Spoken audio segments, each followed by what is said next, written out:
अब बात करते हैं चलित की।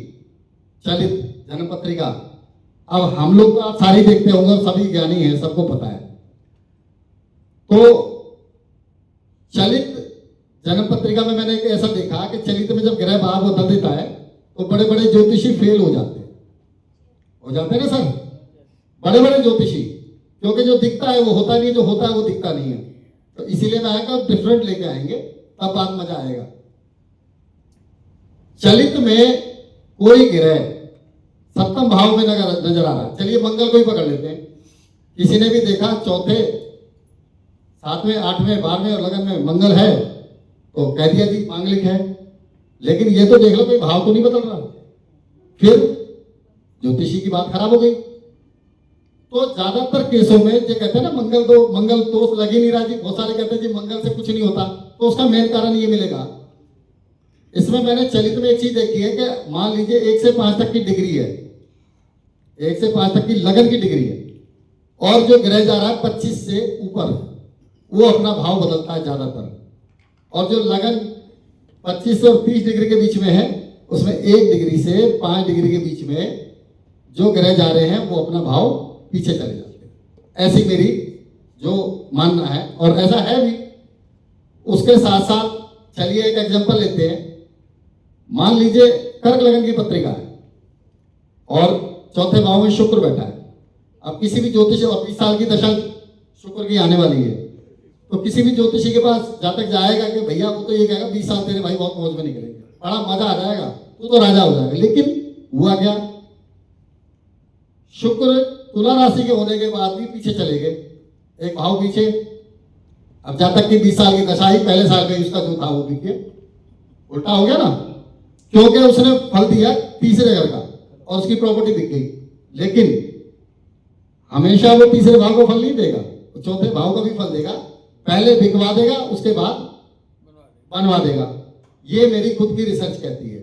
चलिए अब 7वें घर पे बात करते हैं। जैसे 7वें घर में शनि देव बैठ गए, राहु बैठ गए, मंगल बैठ गए और खराब बुध बैठ गया। बुध बहुत नुकसान करता है भाई साहब। हमने शनि, राहु और मंगल को ही पकड़ रखा है। एक बार बुध को पकड़ के देखो, बड़ा मजा आएगा ज्योतिष में। अकेला बुध अगर सप्तम भाव में बैठ गया तो मैंने जीवन में आदमी कभी सुखी नहीं देखा वो, और वक्री हो गया तो ज्यादा नुकसान करेगा। जहां तक सूर्य के साथ रहते हैं, इसीलिए कहते हैं सूर्य के साथ ही अच्छा लगता है। अब यहाँ पे बुध सप्तम भाव में बैठा है और वो 1 से 5 डिग्री के बीच में है। छठे घर में चला गया जब तो ठीक है, सप्तम भाव में आ गया तो नुकसान करेगा, वो एक अलग बात है। अब शनि को, राहु को या केतु को ले लो, हमने देखा कि भाई साहब 7वें घर में बैठे हैं और ये बड़ा नुकसान दे सकते हैं, वैवाहिक जीवन को तहस नहस भी कर सकते हैं। जन्म पत्रिका मिलाई, बहुत सारे बच्चे ऐसे 12 गुण की पत्रिका है हमारे पास आए और हम तो खुद हैरान है, यार शादी चल क्यों रही है, होता है ना। लेकिन सच्चाई ये है कि जब भाव चलित में ग्रह या तो 8वें घर में चला गया या 7वें से 6ठे घर में चला गया, तो वो अपना 50% प्रभाव सप्तम भाव से ना देके 6ठे घर को देगा। 100 नहीं, 7वें घर को देगा, लेकिन पूरा नहीं देगा, आधा इधर और आधा इधर, ऐसा मुझे लगता है। और खासकर जब ग्रह की दशा आएगी ना, उस दशा में उसका प्रभाव देखा गया है, हमेशा नहीं देखा गया उसका प्रभाव, ऐसा मुझे लगता है। इसी बात को आपने बड़ी निम्रता से और बड़ी शालीनता से मेरी बातें सुनी।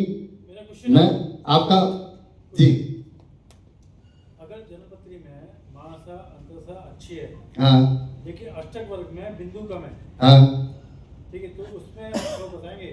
बिल्कुल बताएंगे। पहले ये तो पता चले ग्रह बैठा कहाँ है। नहीं, उच्च का है, मतलब मैं बोल रहा हूँ महासा भी अच्छी है, अंतसा भी अच्छी है, लेकिन उसके जो बिंदु हैं महासा अंतसा में बिंदु है वो कमजोर है। चलिए इसी का एग्जांपल ले लेते हैं। पहले तो मान लीजिए शनिदेव की दशा चल रही है और मिथुन लगन है, 8वें और 9वें घर का मालिक है। अब 8वें घर को मिल गया 35 अंक, और भाग्यस्थान को मैंने ज्यादातर देखा है कि 20, 22, 25 ही मिलते हैं, ज्यादातर मैंने ये देखा है। अब मूल त्रिकोण राशि तो उसकी भाग्यस्थान में है, अष्टम भाव का फल भी देगा और नवम का भी देगा, लेकिन प्रभाव आपको अष्टम भाव का देखने का ज्यादा मिलेगा। और अष्टम भाव से हमने ये देखा है, जैसे ये मकर राशि बनेगी तो उसमें हमने देखा कि अच्छी पोजीशन में शनिदेव हैं लेकिन फिर भी कहीं ना कहीं जातक परेशान है। अच्छा, परेशानी का दूसरा कारण और भी है। मान लीजिए लगन और लग्नेश में पकड़ता ही हूं हर बार, लगन का मालिक 6, 8, 12 में है तो उच्च के 1 नहीं 4 ग्रह बैठ जाएं, अष्टक वर्ग में जितने बड़े बिंदु आ जाएं, जातक आपको परेशानी मिलेगा। लेकिन अगर लगन और लग्नेश मजबूत हैं, एक अष्टम भाव के अंक अगर कम है, बिंदु कम है, तो उसकी उम्र कम हो सकती है। लेकिन लगन और लग्नेश, अष्टम और अष्टमेश अगर मजबूत हैं तो मुझे लगता है जातक जीवन में बहुत अच्छा कर लेता है, उच्च की बजाय नीच ग्रह होने के बाद भी।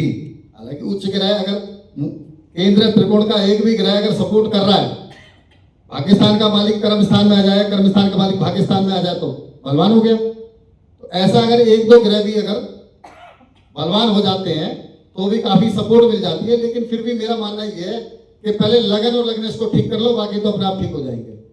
अब भारद्वाज जी का प्रोग्राम है, यहाँ भारद्वाज जी मजबूत नहीं होंगे तो कोई कुछ भी कर जाएगा। लेकिन भारद्वाज जी देखो उठ के आ रहे मजबूत है, मुझे डर लग रहा है, मैं जा रहा हूँ। जय श्री महाकाल जी।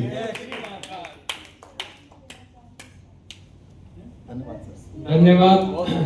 जय श्री महाकाल। बहुत बढ़िया।